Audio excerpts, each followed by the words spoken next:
तो टी20 world cup में भारत ने जिम्बाब्वे पे एक जबरदस्त जीत तो हासिल कर ली, लेकिन इस शानदार जीत के पीछे एक छिपी हुई चेतावनी भी है। आज इसी पर बात करेंगे कि टूर्नामेंट में बने रहने के लिए इस एक जीत के आखिर मायने क्या हैं। मतलब एक इतनी बड़ी जीत जाहिर है खुशी की बात है, लेकिन सवाल ये उठता है कि क्या भारत नॉकआउट के लिए सच में तैयार है? क्या ये जीत असली ताकत दिखाती है या फिर इसमें कुछ ऐसी कमजोरियां हैं जिन पर हमें गौर करना होगा? यही आज के इस पूरे विश्लेषण का सेंटर पॉइंट है। तो सबसे पहले ये समझना जरूरी है कि ये मैच खेला किस सिचुएशन में गया। टीम इंडिया की हालत थोड़ी मुश्किल में थी, क्योंकि साउथ अफ्रीका से हारने के बाद सेमीफाइनल की उम्मीदें कहना होगा कि दांव पर लगी हुई थीं। मतलब प्रेशर बहुत ज्यादा था। ये एक तरह से करो या मरो वाला मैच था। सेमीफाइनल की दौड़ में बने रहने के लिए इसे जीतना ही था।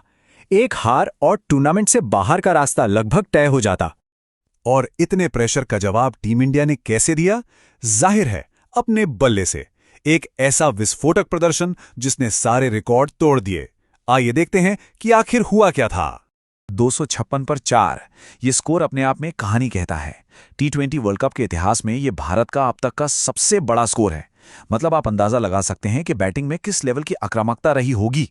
और ये स्कोर बना कैसे? सिर्फ चौकों से नहीं, रिकॉर्ड 17 छक्के लगे इस पूरी पारी में। ये नंबर ही बता देता है कि इंडियन बैट्समैन का इरादा बिल्कुल साफ था, शुरू से ही बाउंड्रीज पर अटैक करना। अब देखते हैं कि इस बड़े स्कोर के हीरो कौन कौन थे। अभिषेक शर्मा ने तो 55 रन की शानदार पारी खेली, एक अच्छी नींव रखी। लेकिन असली गेम चेंजर वो थे हार्दिक पांड्या और तिलक वर्मा। हार्दिक ने सिर्फ 23 गेंदों पर 50 रन बना डाले और तिलक वर्मा ने तो 16 गेंदों पर 44 रन ठोक दिए। मतलब क्या फिनिशिंग थी। अब इतना बड़ा स्कोर देखकर तो यही लगा कि मैच पूरी तरह से एक तरफा हो जाएगा, लेकिन जिम्बाब्वे ने इतनी आसानी से हार नहीं मानी। दूसरी पारी में उन्होंने एक ऐसी जबरदस्त लड़ाई लड़ी जिसकी शायद ही किसी ने उम्मीद की होगी। और इस जवाबी हमले के हीरो थे ब्रायन बेनेट। 97 रन, वो भी नॉट आउट। उनकी इस विस्फोटक पारी ने एक वक्त के लिए तो इंडियन कैंप में थोड़ी टेंशन जरूर पैदा कर दी थी। वाकई एक शानदार पारी थी ये।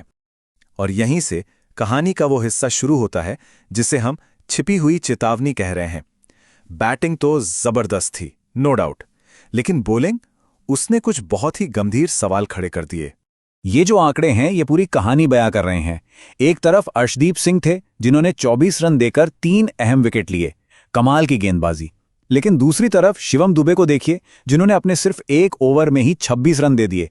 और तो और हार्दिक पांड्या ने अपने 4 ओवर का कोटा भी पूरा नहीं किया। ये सब थोड़ी चिंता की बातें हैं। तो इस महंगी गेंदबाजी का स्ट्रेटेजिक नुकसान क्या हुआ?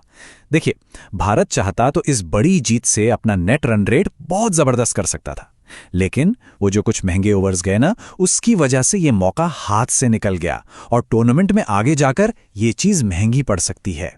तो अब आगे क्या? अब असली चुनौती सामने है। अगला मुकाबला है मजबूत वेस्ट इंडीज टीम से, और ये मैच आप समझ लीजिए कि एक वर्चुअल नॉकआउट ही है। अब ये देखिए, यहां सिचुएशन एकदम साफ है। वेस्ट इंडीज ग्रुप में टॉप पर हैं और उनका नेट रन रेट भी काफी बेहतर है। मतलब वो एक कंफर्टेबल पोजीशन में है। वहीं दूसरी तरफ भारत पर सिर्फ जीतने का नहीं, बल्कि एक बड़े मार्जिन से जीतने का प्रेशर है। तो जिम्बाब्वे मैच से जो सबक मिला, उसके हिसाब से वेस्ट इंडीज के खिलाफ गेम प्लान क्या होना चाहिए? देखिए, 3 बातें बिल्कुल साफ हैं। नंबर 1, पहले बैटिंग करो और 220 से ऊपर का एक विशाल स्कोर खड़ा करो।